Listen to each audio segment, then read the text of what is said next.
आख्यान, उपाख्यान, गाथा और कल्पशुद्धि के सहित पुराण संहिता की रचना की। रोमहर्षण सूत व्यास जी के प्रसिद्ध शिष्य थे। महामती व्यास जी ने उन्हें पुराण संहिता का अध्ययन कराया।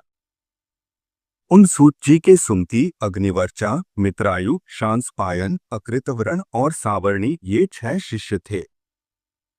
काश्यप गोत्रीय अकृतवर्ण, सावर्णी और शांसपायन ये तीनों संहिता करता है। उन तीनों संहिताओं की आधार एक रोमहर्षण जी की संहिता है।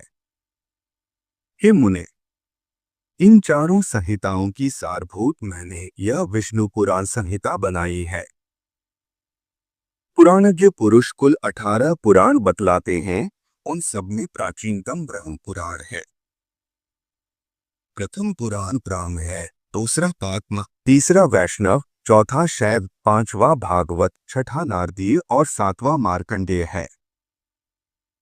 इसी प्रकार 8वां आग्नेय, न भविष्यत, 10वां ब्रह्म वैवर्त और 11वां पुराण लैन कहा जाता है तथा 12वां वाराह, 13वां स्कांद, 14वां वामन, 15वां गौर तथा इनके पश्चात मात्स्य, गारुड़ और ब्रह्मांड पुराण हैं।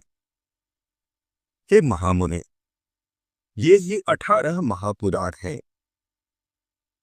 इनके अतिरिक्त मुनिजनों ने और भी अनेक उपपुराण बतलाए हैं। इन सभी में सृष्टि, प्रलय, देवता आदिकों के वंश, मनवंतर और भिन्न भिन्न राजवंशों के चरित्रों का वर्णन किया गया है।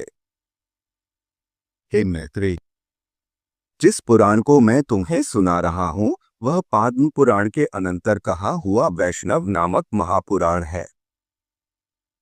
हे साधु श्रेष्ठ, इसमें सर्ग, प्रतिसर्ग, वंश और मनवंतर आदि का वर्णन करते हुए सर्वत्र केवल विष्णु भगवान का ही वर्णन किया गया है।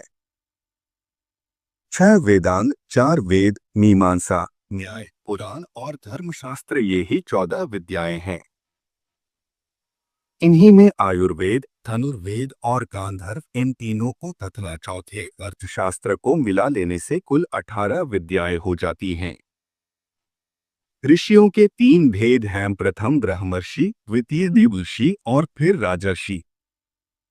इस प्रकार मैंने तुमसे वेदों की शाखाओं के भेद, उनके रचयिता तथा शाखा भेद के कारणों का भी वर्णन कर दिया। इसी प्रकार समस्त मनवंतरों में एक से शाखा भेद रहते हैं। हे द्विज, प्रजापति ब्रह्मा जी से प्रकट होने वाली श्रुति तो नित्य है, ये तो उसके विकल्प मात्र हैं।